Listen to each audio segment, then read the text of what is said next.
Hello world, this is SPP, better known as the Sloan Potions Princess, and we need to talk about self-shipping. Now, for those of you who don't know, shipping is when you take two characters and you say, hey, you guys should be in a relationship. And it's usually used in a romantic connotation. Self-shipping is when you insert yourself or your OC into the shipping process, meaning either you or one of your original characters is one of the people in the relationship. And a lot of people see it as really negative and childish and immature, and they don't consider it worth doing. And they go so far as to ridicule people who do self-ship. Now, the thing is that fandom is very full of people who think that they're better than everyone else. People use ships, honestly, to discriminate. As part of the supernatural fandom, I can tell you that there is a lot of hate between people who ship Destiel and people who ship Wincest. I'm not going to go into detail because, honestly, a lot of people on both sides are very, very guilty of just absolutely horrible things. I mean, to the point of, like, sending a non-hate. And it's disgusting. But a lot, and I do mean a lot, of hate is reserved for people who self-ship. Because it's not canon, because it will never become canon, because they're immature. And the stereotype of a self-shipper is like a 14-year-old girl who on her bio has, like, I'm secretly married to Martin Freeman and I want him to take my virginity. Ew, don't tell Amanda Abington because he's mine. And oh my god, Benedict Cumberbatch is ugly. Sorry girls, but Martin Freeman is like the best ever. And that's the caricature for self-shippers. And I know that a lot of people who don't really understand why people self-ship have that viewpoint that self-shippers are dumb, they're immature, they're all 14-year-olds. I'm going to admit, I'm a self-shipper. I ship myself with Markiplier, and I ship myself with Gabriel from Supernatural. I would be lying if I said that I didn't also ship myself with Crowley. And that's the way it is. And I'm not ashamed of it. I'd say I'm reasonably intelligent, and so I'm going to defend self-shipping. There's not a lot of intellectual or intelligent quote-unquote defense of self-shipping, mainly because it's not an intellectual thing. It's something you do for fun. It's something you do that makes you feel happy. And just like people cry and scream over, you know, Bucky and Steve, or Dean and Castiel, or even, hell, Markiplier and Jacksepticeye, there's a lot of those same feelings with self-ships. And also, like, if your friend ships themselves with someone, I mean, just like you would tease and needle your friend about her OTP, you can easily tease and needle your friend about her celebrity crush or her fictional crush. Or it's just something that's really a lot of fun. And I struggle with self-esteem. There are some days that I honestly want to tear down every mirror I see because I just hate myself so much. And imagining just for a second, just for a minute, just for a couple of minutes that I would be worth Markiplier's not only attention, but, like, affection, and that he would, I don't know, hang out with me all day, baking on a lazy Sunday afternoon, or be in a Skype call with, like, him and Jack and Wade, and I would just be, like, one of the guys.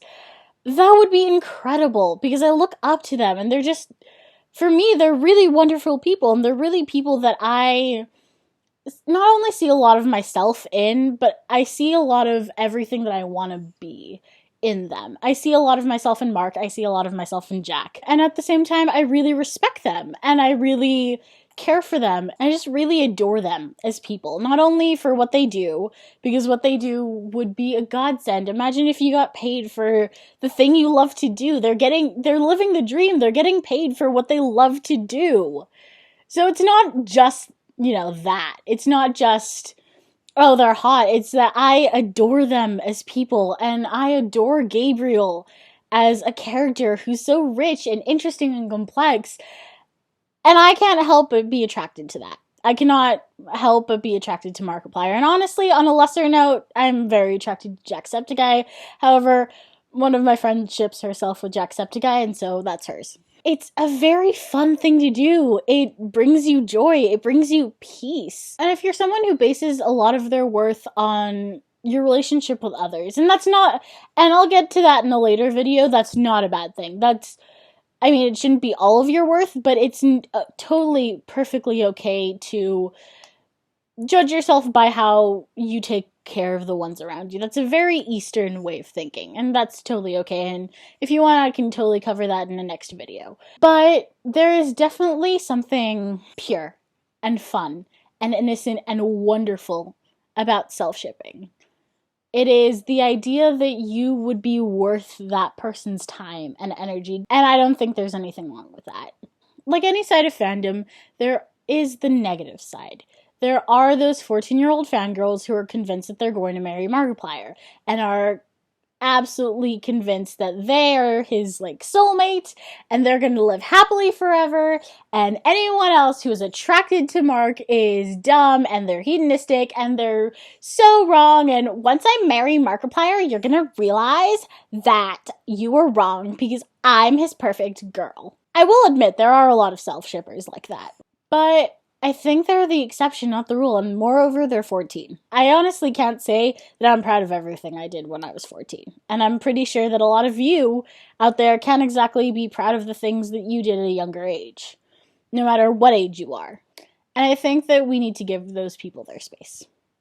I think that 14-year-olds, 13 and 14-year-olds need to be given time to grow and think and adapt. And honestly, what they're doing, even though shippers who are very much Mark is mine, Jack is mine, what they're doing is they're building up themselves. And they're doing it, granted, in a very immature way, and in a way that's not sustainable. Because let's face it, not everyone can be married to Mark. Mark isn't Krishna. And the followers, what up if you get that reference? But they're not gods. And so we can't all date them. And granted, though I ship myself with Mark, if it turns out that he's Arrow, or he's Ace, or he's demi-romantic, or he's gray romantic, and doesn't really want a relationship, then I support him.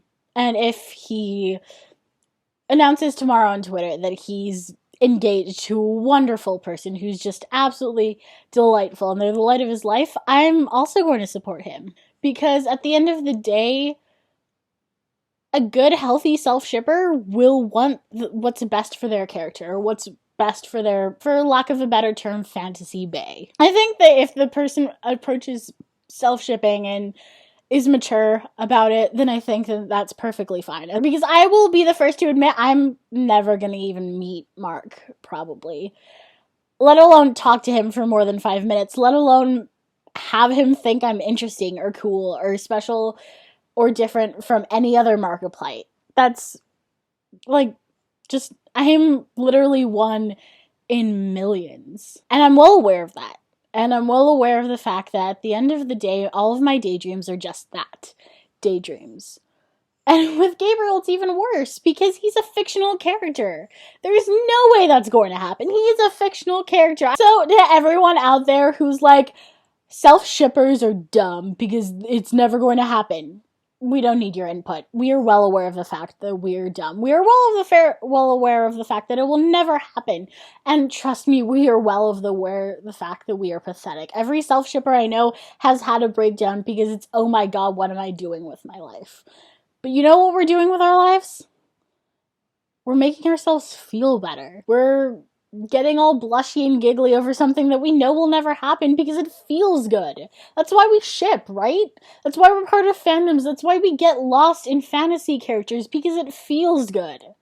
And honestly, you could take that same criticism, what are you doing with your life, with anything. We're doing what we love. We're enriching our lives with happiness. So whether happiness is in a 250k word fic about Steve and Bucky and it rips your heart out, or whether it's me talking to my friends over Skype and just imagining that Mark and I share an apartment, we're doing it because we love it. And I honestly don't think that that's anything to criticize. I honestly don't think that it's worth criticizing. I'm cutting this video short because I got very, very, for lack of a better term, preachy about what the world is, and that's not necessarily helpful. My main point stands, though. Self-shippers are just like any other part of fandom, and you will have the bad sides about it. You will have people who take it too far. You will have people who are immature and dumb and spiteful about it. But just like every other side of fandom, we do it because we love it. And I think that's the biggest defense that I can give it. So that does it for this episode. If you like what I have to say, please click the like button. If you want to let me know what you think about this video, or you want to suggest topics for a future video, please comment down below. And as always, if you think that what I have to say is important, please subscribe. And please share this video, especially if there are people in your lives who think that self-shippers are dumb. Well, they'll probably think I'm dumb too. So maybe it's not going to be much help. But until next time, to be honest, we're the realsies. Stay safe, y'all.